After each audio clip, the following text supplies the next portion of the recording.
My best friend guilt-tripped me into paying for every outing because I had a better job. When I finally said no, she shouted in the middle of the cafe, "So you're just gonna let me starve?" The cashier raised an eyebrow as I pulled up my banking app and whispered, "Then explain why you just spent $500 on concert tickets." I don't even know where to start with this, but let's just say, I was a complete idiot for way too long. This is about my ex-best friend, Sophia, who manipulated me into covering for her every single time we went out because she was broke. And I went along with it, thinking I was just being a good friend. Until one day, I finally said no. And she completely lost it in the middle of a cafe. Sophia and I met in college. She was funny, outgoing, always the center of attention. We got along instantly. I was quieter, more of the responsible type, but somehow, we balanced each other out. After graduation, I landed a job in marketing. Nothing fancy, but it paid well enough. Sophia, on the other hand, never really held a job for long. She always had some excuse. Her boss was too demanding, her coworkers were toxic, the hours were bad. She'd quit, struggle for a bit, then magically find money for things she just couldn't pass up. At first, I didn't think much of it. It wasn't my business. But then, her money problems became my problem. It started small. We'd go out for coffee, and she'd pat her pockets. "Ugh, I forgot my wallet. Can you get me this time?" "Sure. No big deal." Then it happened again. And again. Next, it was meals. We'd go out to eat, and suddenly, she was really struggling, and just trying to make rent. She'd sigh and say, "I hate to ask, but can you cover me? I swear I'll pay you back." Spoiler, she never did. At first, I told myself it was fine. She was my best friend. Friends help each other. But then it became every single time. She stopped even pretending to reach for her wallet. She'd invite me places, order whatever she wanted, and just hand me the bill. Sometimes she'd throw in a casual, "I'll get you next time." Other times, she'd say nothing at all, just staring at me expectantly like it was my job to pay. And if I hesitated, she'd get the sad, pitiful look and say, "I get it. You have a good job and I don't. It must be nice to never worry about money." Or worse, "I thought you cared about me." And I fell for it. Every single time. The moment everything changed started with a text from her, "Ugh, I'm broke. Can we do something cheap?" Fine. We met at this cozy little cafe we used to love. I was expecting her to get a coffee or something small. But the moment we sat down, she ordered the most expensive drink on the menu, a full meal and a dessert. Meanwhile, I just got a small black coffee. When the bill came, I didn't pick it up right away. I just let it sit there. She stared at me. "Aren't you gonna grab it?"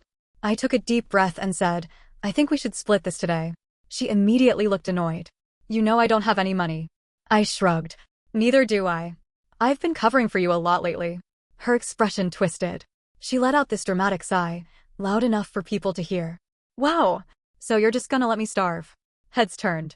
The cafe got quiet. I felt my face go hot. I leaned in and said, "Then explain why you just spent $500 on concert tickets." And that's when her entire act crumbled. Sophia's face turned pale.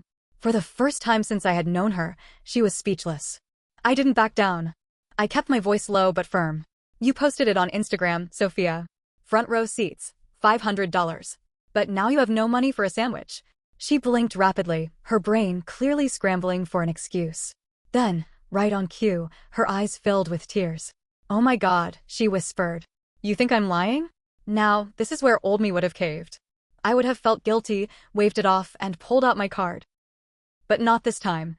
This time, I just crossed my arms and waited. And then, in true Sophia fashion, she switched gears. She let out a loud, shaky breath and suddenly, tears turned into rage. "This is so ing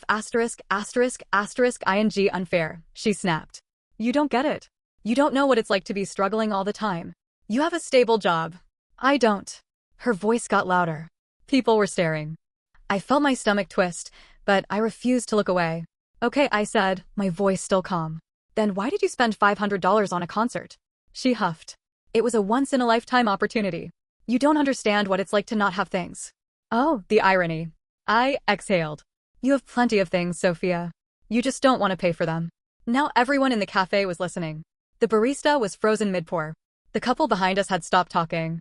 The cashier, who had clearly been eavesdropping this whole time, suddenly spoke up.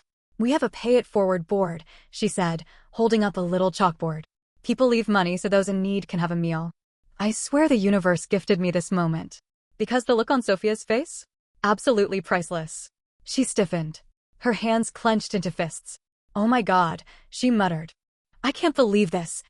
I can't believe you would humiliate me like this." Humiliate her? Esichi was the one who just screamed in the middle of a cafe that I was letting her starve. I tilted my head. "I'm not humiliating you, Sophia. You did that yourself." Her jaw clenched. Her face was burning red. And then, instead of apologizing, instead of explaining, instead of owning up to anything, she stormed out. For a few seconds, nobody moved. Then, the cashier slow clapped. I let out a breath I hadn't realized I was holding. I pulled out my card, paid for just my coffee, and left. I didn't check my phone for a while. I already knew what was coming. And I was right. She didn't text me that day. Or the next. But when she finally did, let's just say, she had a plan. I thought that was it. That she'd be too embarrassed to ever speak to me again. I was wrong. 3 days later, I woke up to my phone blowing up with texts, missed calls, and notifications. Not just from Sophia. From mutual friends. And from people I hadn't talked to in years. I sat up, heart pounding, and opened the first message I saw. "WTF is Sophia saying about you?" Confused, I scrolled through my notifications. And that's when I saw it. Sophia had gone full scorched earth. She had made a long, emotional Facebook post about how I had publicly humiliated her, cut her off, when she was struggling, and worst of all, she claimed I had weaponized her financial problems against her. But the worst part? She had completely changed the story. According to her, I had tricked her into thinking I was treating her, then demanded she pay me back in front of everyone, knowing she had no money. She made herself sound like a helpless victim and me like some cruel, heartless monster. And people were believing her. The comments were full of support for her. "OMG, I can't believe OP did that to you. Some people just have no empathy." Wow! I thought OP was better than that. And then, the real kicker, she made a GoFundMe. I nearly dropped my phone. She had started a GoFundMe titled, "Trying to Get Back on My Feet After a Betrayal."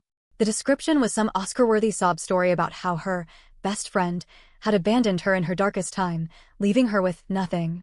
And the worst part? People were donating. Within hours, she had raised over $300. And the donations kept rolling in. I wasn't going to let this slide. I screenshotted everything: the GoFundMe, the Facebook post, the Instagram post of her $500 concert tickets, and all the texts where she had manipulated me into paying for her. Then I sent her a single message: "You have one chance to take everything down. If you don't, I will." She left me on read. Big mistake. I didn't just expose her in the comments. I went bigger. I posted screenshots of her concert tickets and texts on Facebook. I tagged every mutual friend in a post titled, "The Truth About Sophia." I reported her GoFundMe for fraud and sent proof to GoFundMe support. Then, the best part? I sent everything to her mom. It didn't take long for the backlash to hit. People started demanding refunds. GoFundMe shut down her fundraiser. Her mom, who had been completely unaware of all of this, lost her mind. And Sophia? She went radio silent. At least, until she showed up at my door. It was raining hard when I heard the knock.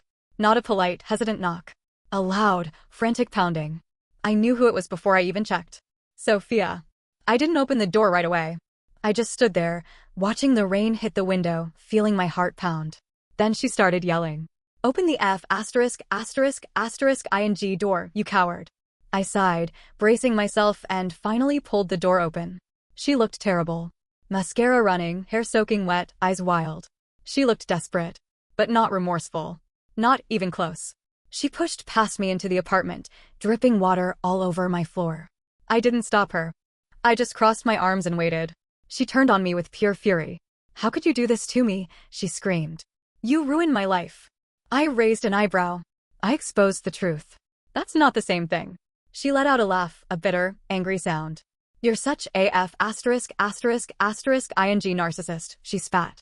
"You just couldn't stand that people were on my side, huh?" My blood boiled, but I kept my voice calm. "No, Sophia. I couldn't stand that you were scamming people." She rolled her eyes. "It wasn't a scam. I needed help." I pulled out my phone, scrolled to the Instagram post of her $500 concert tickets, and held it up. "Help," I repeated. "You mean like when you needed help paying for food but could afford these?" She swatted the phone out of my hand. It hit the floor with a thud. Now I was pissed. "You know what's pathetic?" I snapped. "You could have just asked for help. You didn't have to lie. You didn't have to use me.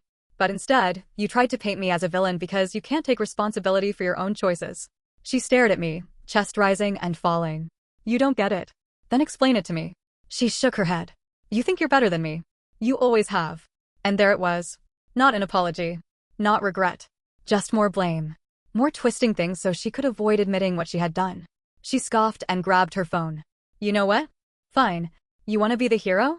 You wanna expose me? She sneered. Guess what? Nobody cares. She turned toward the door. But before she could leave, my phone buzzed on the floor. A new message. From her mom. I picked it up and read it out loud. I just wanted to say thank you. I had no idea Sophia was doing this. We'll handle it from here. Sophia froze. Her hands clenched into fists. You wanted my mom? I exhaled. I didn't have to. She saw everything. And just like that, the fight drained out of her. Her shoulders slumped. She looked small. For the first time, she looked scared. Her voice was quiet. You don't know what she's like. I stared at her. Maybe not. But that's not my problem anymore. She opened her mouth, then closed it.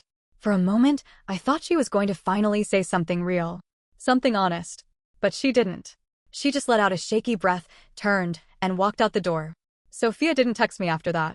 She didn't try to fix things. She didn't even try to defend herself online. A week later, her Facebook and Instagram were gone. Mutual friends told me her mom forced her to get a real job. She moved back home. And that was it. No revenge. No grand karma moment. Just silence. For a while, I kept expecting her to show up again. To send a long-winded apology. To try and guilt-trip me back into her life. But she never did. And I realized something. It didn't matter. I didn't need an apology. I didn't need her to admit she was wrong. I just needed her out of my life. And now she was. It wasn't some satisfying movie ending. But it was enough. And I'll take that. If someone constantly makes you feel guilty for having boundaries, for saying no, for expecting fairness, they aren't a friend. They're just using you. And once you see it, you can't unsee it. I wish I had learned that sooner. But at least I learned it now.